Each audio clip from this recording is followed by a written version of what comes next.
We're here at Warren Chase Stables in Stratford with Betano's latest ambassador, Olly Murphy. Olly, thank you so much for having us in today.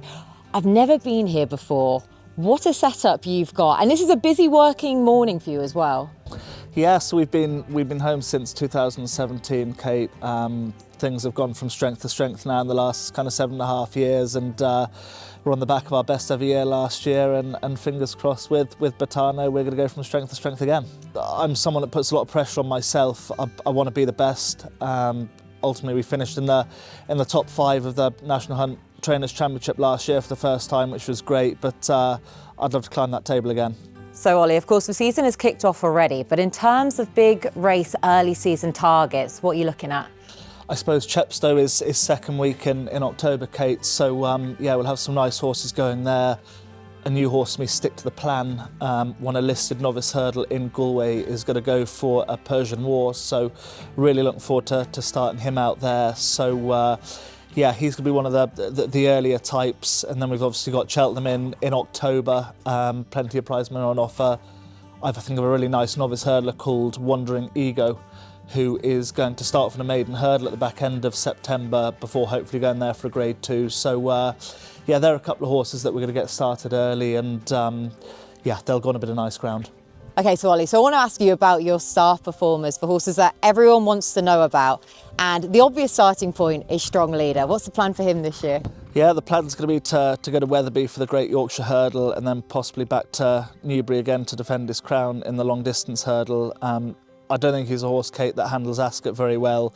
He's a lot better going left-handed, so he'll have a busy start to the season and then probably freshen him up for the spring. He's a horse who does take his racing well. I think Wetherby will suit him well as well, being pretty flat and left-handed too, and it's good prize money on offer, and he's got no Grade 1 penalty this year as well, which is going to be a big help. So we're probably not going to see him at Ascot anytime soon deliberately, or Cheltenham? Yeah, no, I wouldn't think so. The owners love Cheltenham, they're very local to the track, and if they want to have one more go there, then listen, that's completely up to them. Resplendent Grey, saw him this morning for the first time in person. He's bigger than I expected, wearing the hood just to ride out, because on the track he looks so straightforward. We saw from him last year winning the Bet365 Gold Cup how impressive he was with that last ditch surge. What's going to be the plan with him? He's going to go to Carlisle for the Colin Parker, which is an intermediate chase over 2.5 miles to get his season started. The main kind of first half of the season plan will be to go for a Hennessy.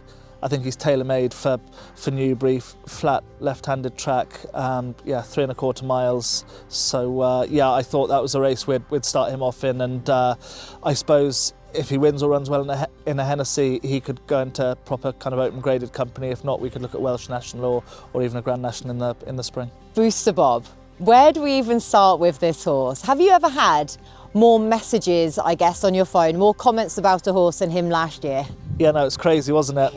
It's still now, it's the most crazy watch I've ever seen in my life. What did you think? What did you? He touched 880 to 1 in running at Newbury in the Great Wood Gold Cup. What were you thinking at that point? I was thinking to Sean very early on the race, pull him up so we can run him somewhere in 2 weeks' time. And what rollicking I was going to get off the owners for jumping him off so far back. But yeah, he's got a massive engine.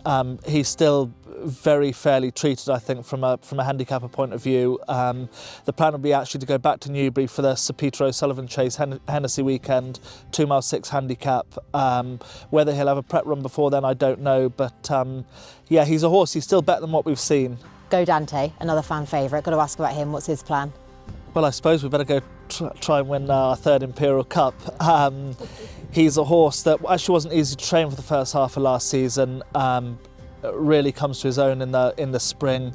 He was back down below his last winning mark to win an Imperial Cup this year. I'm very keen actually to step him up in trip. He's obviously getting older, legs are getting a little bit heavier, and I think there could be a little bit of improvement stepping him up to 2.5 miles. So yeah, don't be surprised to see him stepping up in trip. Now we're going to just shelve the old favourites there for one moment, because I really want to get into looking at new upcoming horses that we don't know an awful lot about. Long Draw feels like a good starting point.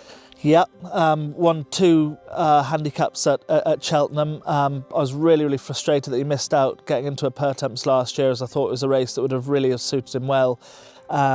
He subsequently was beaten in a good handicap at Haydock. The track just didn't suit him. He flew home and was arguably an unlucky loser. But he's going to go to Cheltenham in October for a 3-mile handicap, and ultimately he's going to be trained for a Pertemps in the spring, which hopefully will kind of be his race. Fingal Bridge, hugely exciting. 3 from 3 in hurdles now. What more can we expect from him?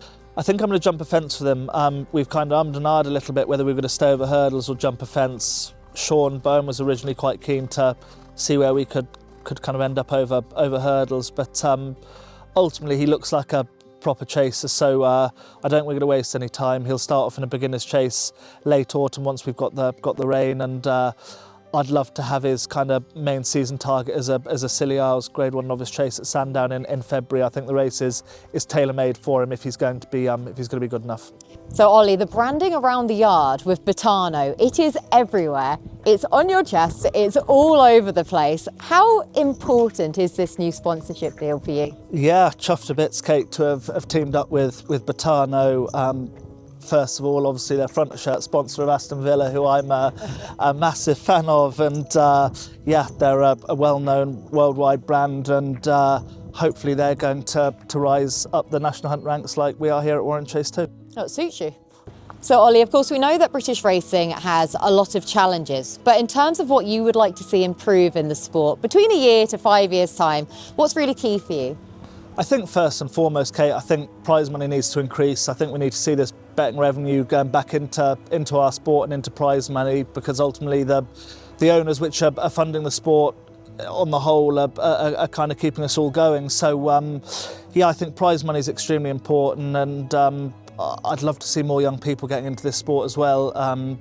We've got a great audience. I think we've got the best sport in the world, and I just think there's a few things we could do a little bit differently, and getting young people back into the sport I think is really important. So Ollie, we're with Strong Leader here, who of course is one of the biggest flag bearers. We've spoken plenty about him today.